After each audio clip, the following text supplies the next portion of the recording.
la la mas, a boxy hats again. Ronnie on this one say wanna take you out for a 6-month holiday twice in a year. Baby, come near to me, I wanna be your daddy lonely. Spend my money on you. You're my moon, tongi wa mukwano, tongi wanze. Yegwe gwendo zankuli yo mukwano. Every day is brighter, gonja kiranga lighter. Kumira kali unjute, kukubire kawinta nganunya bikusuta. Baby, you're the one for me, I'm your soldier. I wanna be your soldier, nyamba za kumbati. Tondeke no kumabari, mfunira kumbati. Pili wa kumabari. Wow. So kakati CRUZ exclusive kuri very talented Ronnie yo gwe tulina Junior ngambye bulijja ulira akayimba nenga tamanya ani akayimba owai akayimba soko kaddemu ko kubide Junior nagamba akayimba kamanyi nenga bulijjo nebuza ani eyakola artwork oyo mulungi naye leero nesimye okulaba nti kati njagala omwana nakuwe ku ddoboozi liri lyennyini abantu bakakasize ddala nti lyeriro lyennyini soko imba akayimba Junior kawulidde fewe tuli la la mas, a boxy hats again. Ronnie on this one say wanna take you out for a 6-month holiday twice in a year. Baby, come near to me, I wanna be your daddy lonely. Spend my money on you. You're my moon, tongi wa mukwano, tongi wanze. Yegwe gwendo zankuli yo mukwano. Every day is brighter, gonja kiranga lighter. Kumira kali unjute, kukubire kawinta nganunya bikusuta. Baby, you're the one for me, I'm your soldier. I wanna be your soldier, nyamba za kumbati. Tondeke no kumabari, mfunira kumbati. Pili wa kumabari. Wow, it's very amazing. So olembolo bulijjo nduwulira lwapuka national anthem ku TikTok mu mabala nga simanyi nti actually yaluyimba is a very talented young man. Omwana ono yagudde mu bintu Bambi ali signed by Mosh Events Mosh Entertainment Mosh ono olaba abayimbi abatera okugenda ebungereze so Mosh oyo abayiriddewo nnyo abayimbi naddala bawana Uganda banga nti wakikwatamu ekya permit biki byonna twala tugende ebyo yabigonza oba tonnagenda naye ng'olwedde gy'oli webali nnyo so era Junior tetuvaano nga tolina namba ya Mosh nze nagenze dde UK era abantu be UK abali eyo okulaba olabe Mosh ndi UK so mosaye kulwegendizi wote lelegeze Junior obadde otya so musajja w'amaanyi nnyo Bambi ebintu byabikoze era akyabikola era agenda kubikola kitegeeza ki element industry yaffe kati bapromoter batandise okusigninga abayimbi ekyo kirungi nnyo era tukyagala because kisupporting art naye bapromota ki ekitegeera so ekyenjawulo ekiriko nti Mosh ebintu byakola ne byakoze abyeyogerera era nze manyi nti kwakutte ku talent wakwata ku kintu ekiyitibwa talent ojja kulabawo ekipya kitegeera ekyenjawulo wawukanako ku bye tubaddemu ko abantu babeera awo ne bayimba ne bakola ki naye nga babaatisa bubaatisa naye kati kino kyanjawulo kino kipya kino kyamaanyi bigambo ki byoyinza osibirira Ronnie yo yalina talent of course talent yo yeeyogerera ate ayinako amanyi amanyi ekyokukola kaakati kisigadde eriye ekitegeera nze actually ndi amazed specifically by his voice olwimbo olwanyumira nnyo era okulaga nti lwatunyumira ku TikTok yafuuka national anthem so akyaleeta n'endala nnyingi era kweruli ekitegeera agenda kukola kolabo n'abayimbi ab'amaanyi kitegeera besagala kwogera wano yajja kikoze nga kituuse kubanga n'abatutambulirako nabo bayinza bangi enjala eri eyo mbayimbi abamu mbu industry ku nsaasi wano wakiwulidde for us we are there to support him. We believe in him. Ronnie, eri omwana akulaba ku TikTok oba eri omwana akulaba ku mikutu gya social media egy'enjawulo YouTube, Facebook, gwe management wagifunye otya? How did you meet the right people? Cause Moshi in the industry abeera UK beba nabatwala abayimbi e London okuyimba. Gwe wakikoze otya? Wafumiza akayimbako soja ne bakuscoutinga ne bakufuna. Gwe management wagifunye otya? Like naye ali mu studio naye studio gyentera okubeera mu Prince Records. Waliwo baba akolera waneri baba wamuyita Tom yankubira essimu nangamba jjawo ntandika okusala akaviiri kubanga mwana nina talent oyimba bulungi nina kuwa offer yakusala akaviiri yonna gy'onaabolaga nze nkusala akaviiri akamalayo googire then kati we nagendayo nitandika ogenda mu saluuni eri awo ntinda nagendanga waawo nansandika okunsala nga wansala bwe tunyumyamu neriye mwenyini yali wali nga simumanyi nakulira byo neri baba kati nga simumanyi naye nga tukayana naye nga nkayana nnyo neneri nga sina ngeri gye mwesisaamu nga simumanyi muntu naye nga tukayana naye kati lwali lumu ye nambuuza naye ekituufu ennyimba endala nimugamba nsisobola ennyimba ennyimba nyinza okuba nzirina n'olwobutuka nga nawe weetaagamu emikono ebintu bino obekotandika otambulira tolina kasente kubanga music live investment nangamba oyagala management efaanana etya nemugamba nze njagala omuntu nga talaba nkuyadde ku muyimbi gwagenda managing nga talina muyimbi yali amanyirinzeeko nangamba ngenda kuba essimu emu wano ndeyamulemu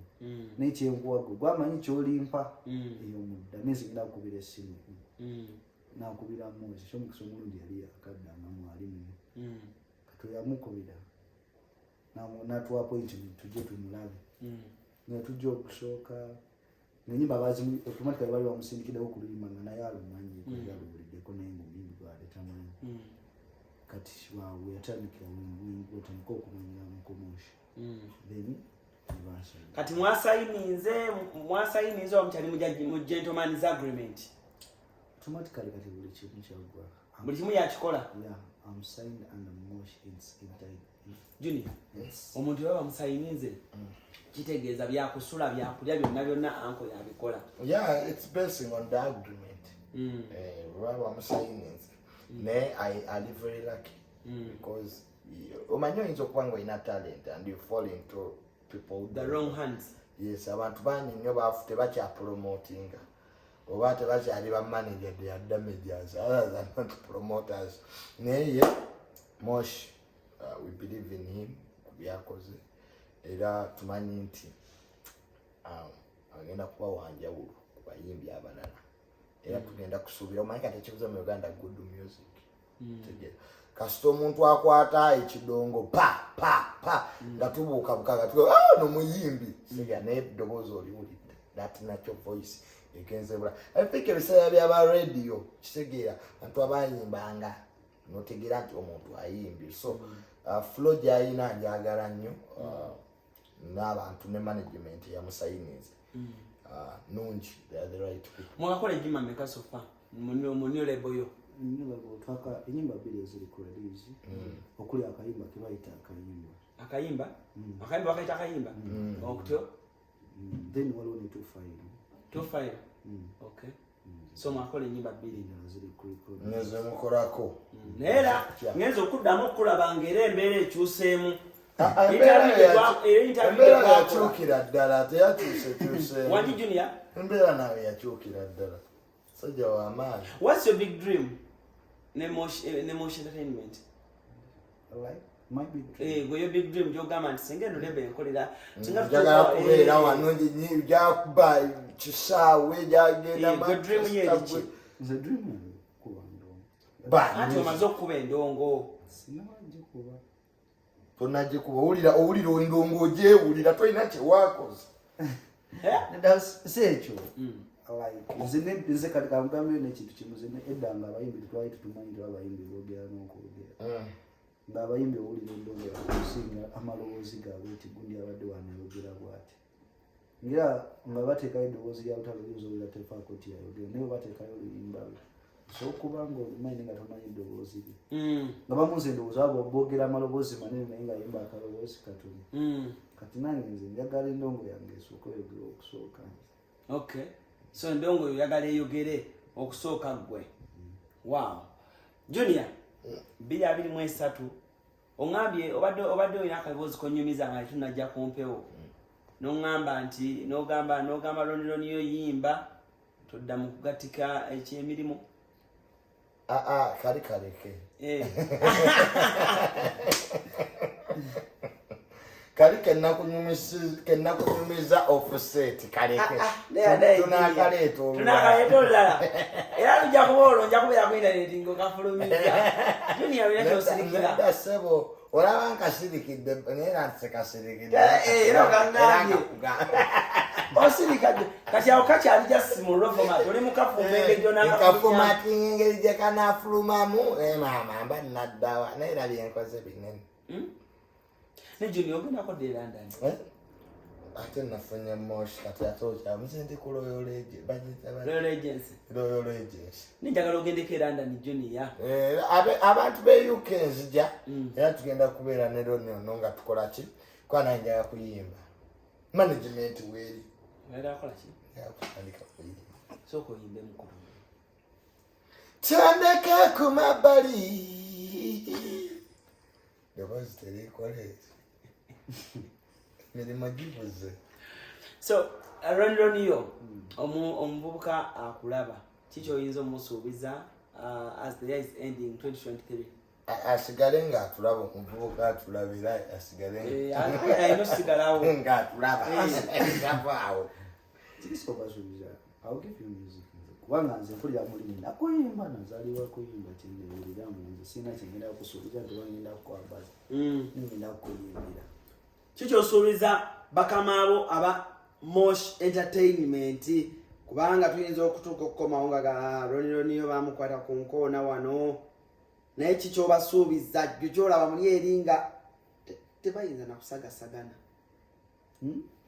kyensuubiza kwenze kyembawa kikyo kyempulira munze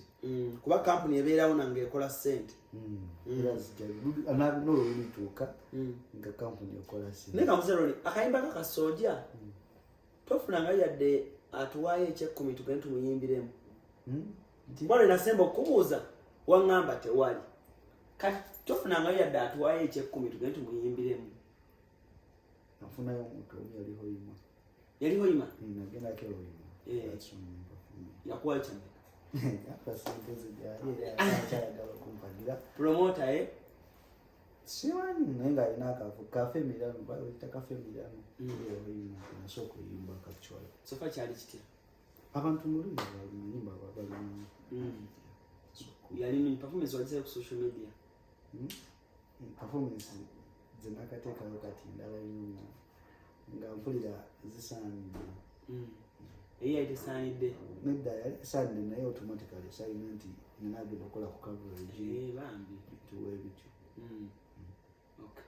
He's a very humble boy, he's a very humble guy, so please let's support these young talents.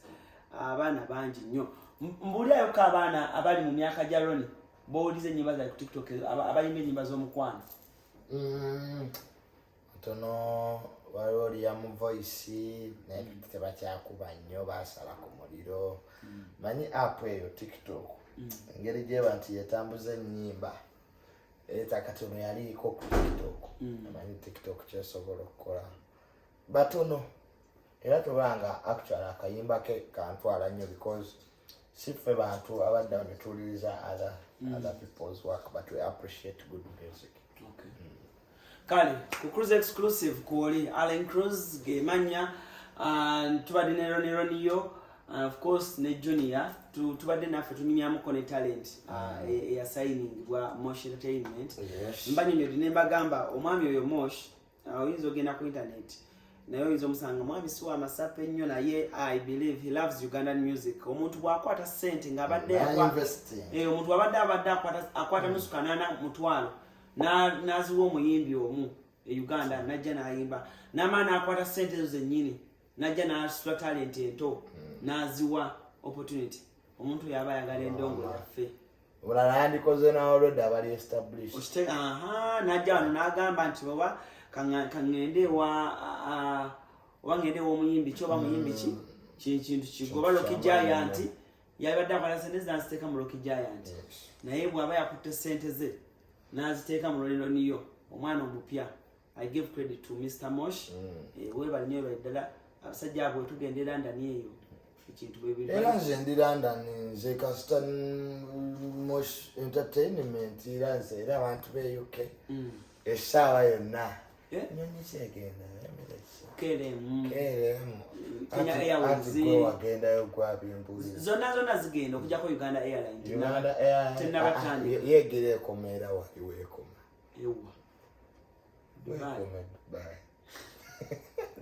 ona musibe bulungi mweraba.